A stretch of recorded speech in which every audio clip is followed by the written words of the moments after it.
I've been testing out Godox's new Magic XT1 and WEC-S, and honestly, they might be the best value mics on the market. Let's check them out.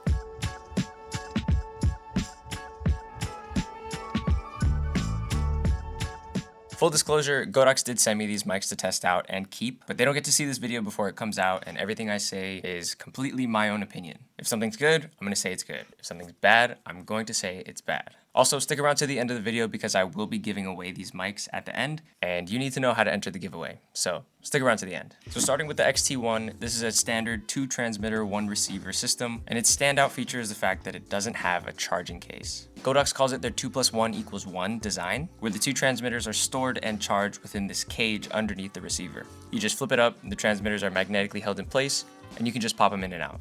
I love magnets. All 3 components fit together in this neat little package, hence 2+1=1. The transmitters themselves are tiny. They only weigh 8 grams. They give you 200 meters of line of sight range, transmitting 24-bit audio via a 2.4 gigahertz signal. The XT1 is also packed with pro features. Dynamic noise reduction, a low cut filter, the option to record a 6 decibel safety track, a headphone jack for live monitoring, and 10 levels of gain that can be adjusted for each transmitter separately. This thing is a beast. Now moving on to the WEC-S. I really like this thing. The WEC-S's standout feature is the fact that it's compatible with Sony's multi-interface hot shoe mount. So if you have a Sony camera, you don't need any cables. Isn't that sick? No more trying to remember where you put your audio cable because there's no place to put it in the charging case. You just pop it in, take the transmitters out, and start recording. Any other audio solution that uses Sony's hot shoe is either twice as expensive or you need to buy an extra adapter that also doesn't fit in the charging case. And at that point, it's kind of the same thing as just having the cable. Because of this though, the WEC-S only records 16-bit audio, but you still get the same 200 meters of line of sight range out of the 12-gram transmitters. This mic is geared more towards the people who want decent audio quality, but care more about ease of use. There's no safety track option, there's no low cut filter, and there's only 3 levels of gain. But it does have dynamic noise reduction, and it actually has 3 mics instead of 2. The receiver has a built-in rear-facing microphone, so if you shoot interviews or content like Good where the camera operators are also sort of part of the content,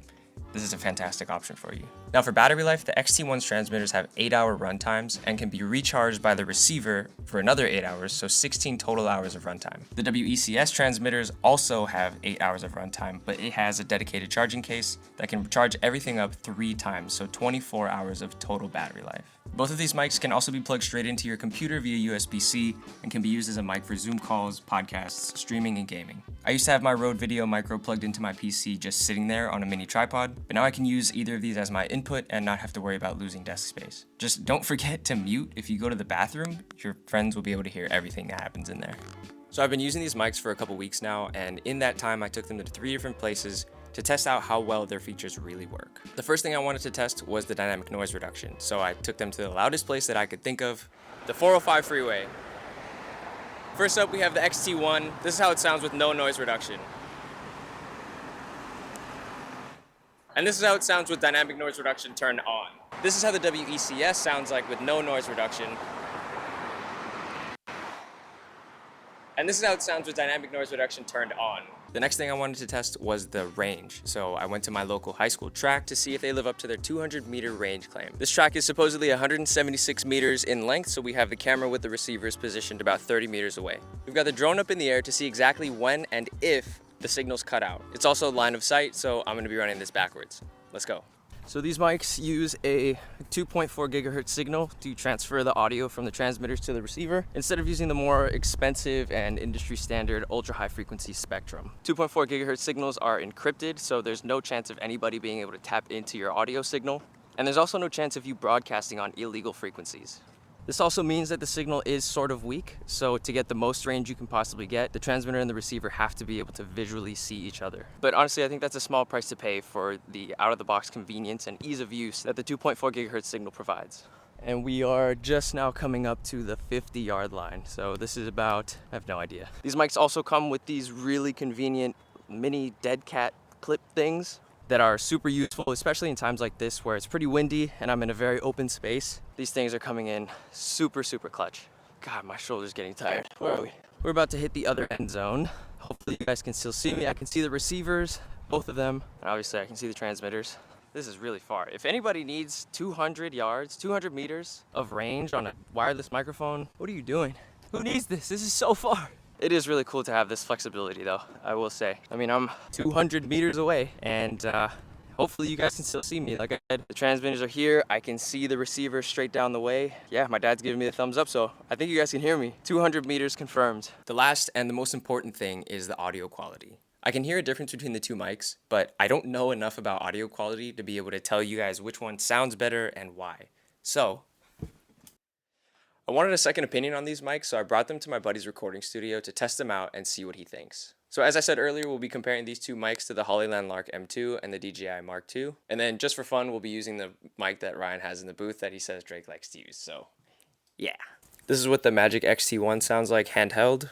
And this is what it sounds like clipped to my shirt with the magnet. This is what the Hollyland Lark M2 sounds like handheld. And this is what it sounds like clipped to my shirt. That's pretty sick. God, why do I keep kicking this? This is the WEC-S handheld. And this is the WEC-S clipped to my shirt. This is what the DJI Mic 2 sounds like recording internally, 32-bit float handheld. And this is what it sounds like clipped to my shirt. And this is what a $10,000 mic sounds like. Peter Piper picked a peck of pickled peppers.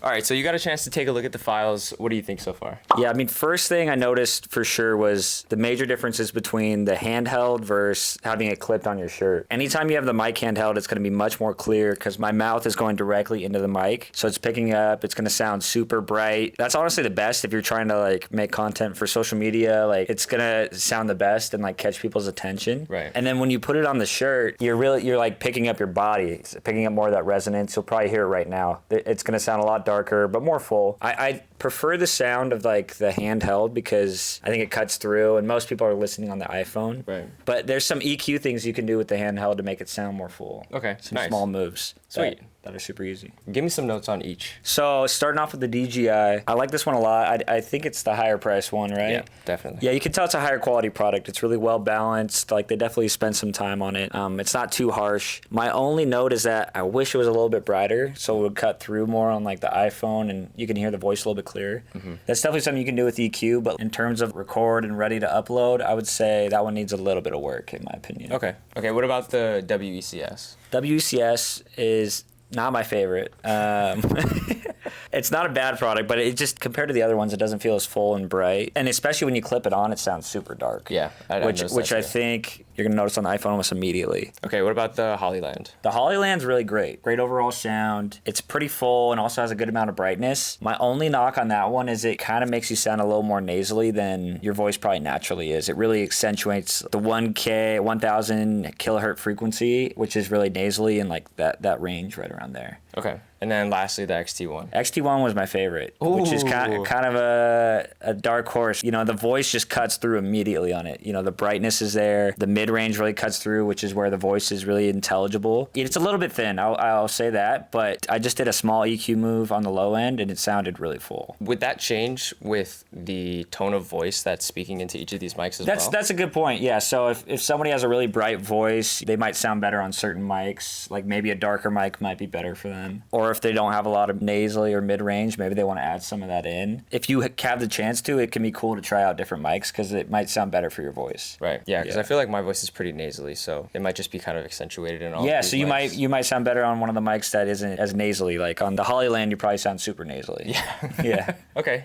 for sure. Hope that helped. Dude, that was solid. Boom. That was sick.